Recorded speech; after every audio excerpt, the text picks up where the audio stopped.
Biblia lang talaga ang sapat.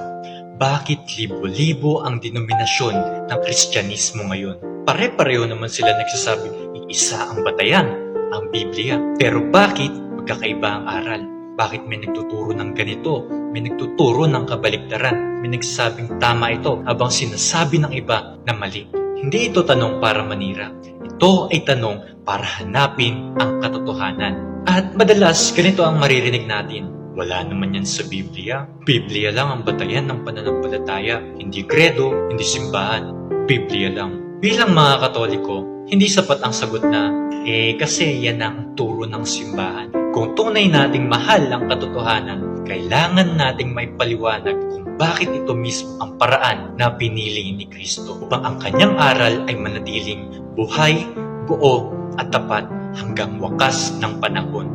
Malinaw ang turo ng simbahang Katolika at malinaw rin ito sa Catechism of the Catholic Church. Ang sacred scripture at sacred tradition ay hindi magkaibang pinagmulan ng katotohanan. Hindi sila magkatunggali, hindi rin sila magkahiwalay. Sila ay iisa, isang banal na deposito ng salita ng Diyos na ipinagkatiwala ni Kristo sa kanyang simbahan. Ang deposit of faith na ito ay ipinasa mula sa isang henerasyon patungo sa susunod sa pamamagitan ng sacred scripture at sacred tradition. At ang tungkulin ng wastong pagpapaliwanag ng salita ng Diyos na susulat man o naipasa sa pamumuhay ay ipinagkatiwala ni Kristo sa kanyang simbahan sa pamamagitan ng magisterium. Mahalagang linawin ito, ang magisterium ay hindi nasa itaas ng salita ng Diyos. Ito ay naglilingkod dito. Hindi ito nagtuturo ng sariling ideya, kundi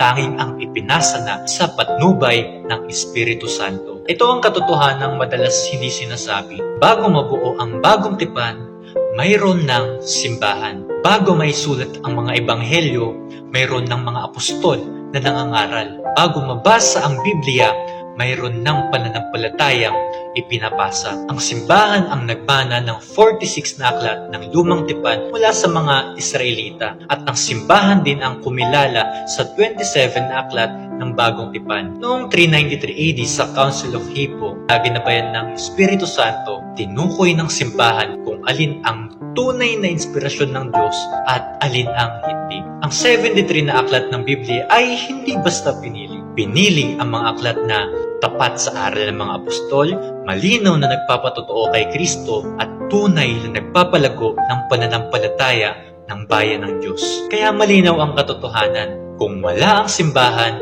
wala tayong Biblia.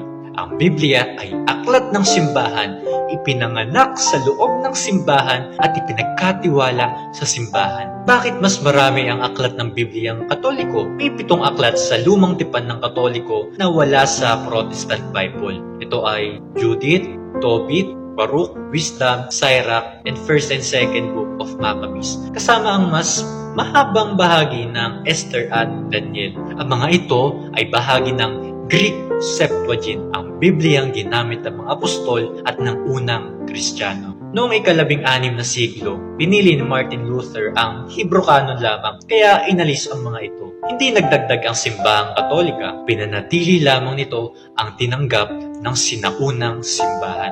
Sunod naman ang sacred tradition, ang buhay na pagpasa ng katotohanan. Ang salitang tradition ay nangangahulugang what is handed on. Sa unang dekada ng Kristyanismo, wala pang New Testament. Hindi lahat ng simbahan ay may kopya ng mga sulat at hindi layunin ng kasulatan na isulat ang lahat ang sinabi at ginawa ni Kristo. Sinabi mismo ni San Juan, marami pang ginawa si Jesus na hindi naisulat. John chapter 21 verse 25. At malinaw ang bilin ni San Pablo, hawakan ninyo ang mga aral na inyong natutunan maging sa salita o sa sulat. Ibig sabihin, hindi lahat ng totoo ay naisulat. Pero hindi ibig sabihin ay hindi bahagi ng katotohanan. Ito ang apostolic tradition, ang buhay na aral ng mga apostol na ipinasa sa simbahan.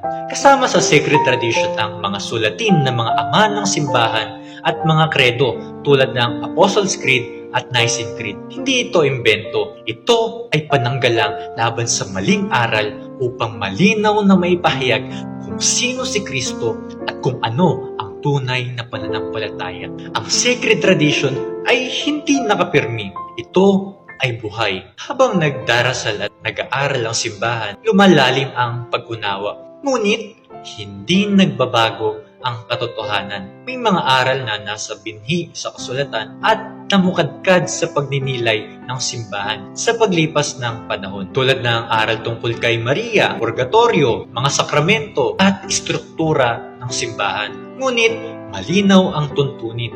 Walang sacred tradition ang maaaring sumalungat sa Biblia. Kung salungat, hindi iyon sacred tradition. May sacred tradition na malaking T na hindi maaaring baguhin. Meron ding human tradition, maliit na T, na maaaring magbago. Halimbawa, ang real presence ni Kristo sa Eucharistia ay sacred tradition. Ang wika ng misa o paraan ng pagtanggap ng komunyon ay human tradition. Nang batikusin ni Jesus ang tradition sa Mateo chapter 23, ang tinuligsa niya ay tradisyong humadlang sa Diyos, hindi ang sacred tradition. Ano naman ang papel ng simbahan at ng magisterium? Ang simbahan ay tagapangalaga ng deposito ng pananampalataya at tagapagpaliwanag ng salita ng Diyos. At ang magisterium, ang mga obispo na kaisa ng Santo Papa, ay ginagabayan ng Espiritu Santo upang ingatan ang tamang pananampalataya.